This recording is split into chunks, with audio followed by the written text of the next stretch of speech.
Hello guys, मैं doctor टीना पंचोली।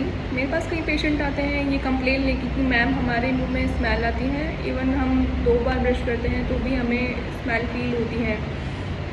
तो इसके बहुत सारे रीज़न होते हैं। कुछ ओरल रीज़न होते हैं, कुछ नॉन ओरल रीज़न होते हैं, और मे बी ये आपके कुछ खाने में आप लहसुन और प्याज ज़्यादा ले रहे हैं उस वजह से भी हो सकता है, और कुछ दवाइयों की वजह से भी होता है।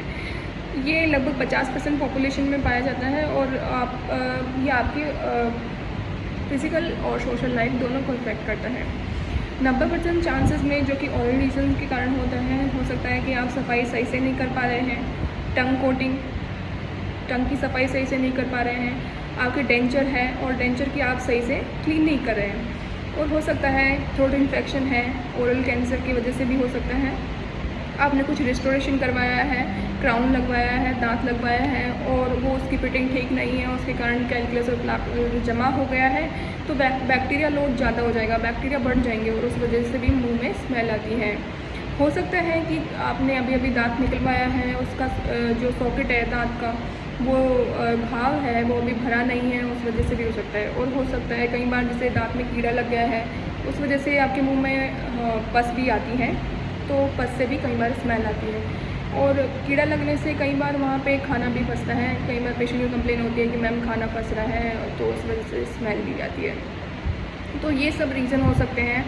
और जो हमारे पैरोडोंटल डिजीज़ और जो गम से रिलेटेड डिजीज़ होती है, उस कारण भी क्या होता है कि आप सफाई प्रॉपर नहीं कर पाएंगे, क्योंकि आप करेंगे तो वहाँ दर्द होगा और खून आएगा, तो आप डर के मारे सफाई ठीक से नहीं कर पाते, और वहाँ प्लाक और कैल्कुलस जमा होगा और उससे बैक्टीरिया बढ़ेंगे, तो भी आपको बैड ब्रेथ हो सकता है।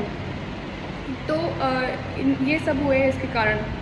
अब हम मेनली जो इसके रीज़न होते हैं वो ग्राम नेगेटिव बैक्टीरिया और प्रोटोलाइटिक एनारोबिक बैक्टीरिया होते हैं। और ये हम जो अगर पेशेंट आता है तो हम उसका जांच ऑर्गेनोलेप्टिक मेथड से करते हैं। मतलब पेशेंट की जो सांस है उसमें हम पता करते हैं कि बदबू है या नहीं। कई बार पेशेंट बताते हैं कि हमारे आसपास वाले में बताते हैं हमारे मुंह से स्मेल आ रही है, यहाँ हमें ऐसा फील होता है। तो कई बार पेशेंट को फील होता है पर होता नहीं है, तो हमें पता करना पड़ता है। इसकी और कई भी मेथड है, माना method and gas and sulphide method, और बहुत सारे तरीके, लेकिन इन सबको हम चेयर साइड पे नहीं कर सकते।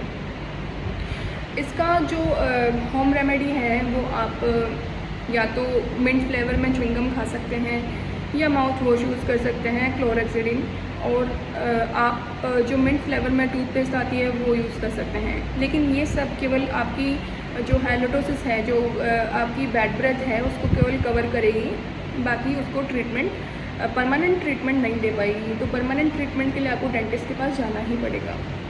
परमानेंट ट्रीटमेंट में हम लोग आपके चेयर साइड में जो ट्रीटमेंट देते हैं वो एक तो कंप्लीट स्केलिंग, मतलब पूरे दांतों की सिर्फ सफाई होती है, उससे आपके जो कैल्कुलस और जो प्लाक जमा हुआ है, जो गंदगी जमा हुई है, उसको हटाते हैं, जिससे उसके अंदर जो बैक्टीरिया रह रहे हैं उसका पॉपुलेशन कम हो जाता है। इसके बाद हम आपकी टंग को क्लीन करते हैं, टंग की स्क्रैप करके उसको क्लीन करते हैं, जिससे भी टंग में भी काफ़ी सारे बैक्टीरिया भरे हुए होते हैं अगर आप टंग को क्लीन नहीं कर रहे हैं। तो ये एक मेथड है। इसके बाद में हम आपको कुछ ओरल एप्लीकेशंस और माउथ वॉश देते हैं, क्लोरेक्सिडिन मेनली। बट अगर आप क्लोरेक्सिडिन को बहुत दिनों तक के लिए यूज़ करते हैं तो उससे स्टेन होने का खतरा है, और ये सब हम आपको देते हैं कुछ दिनों के लिए। और इसके अलावा भी जैसे पेशेंट को अगर नॉन ओरल रीज़न के कारण अगर आपको मुंह में स्मेल आ रही है, वो हो सकता है कि जीआईटी में कोई प्रॉब्लम हो, या फिर आपकी रेस्पिरेटरी ट्रैक में कोई प्रॉब्लम हो, या आपकी यूरिनरी ट्रैक में कोई प्रॉब्लम हो। अगर ये प्रॉब्लम्स हैं तो आपको हम डॉक्टर के पास कंसल्टेशन के लिए भेजेंगे।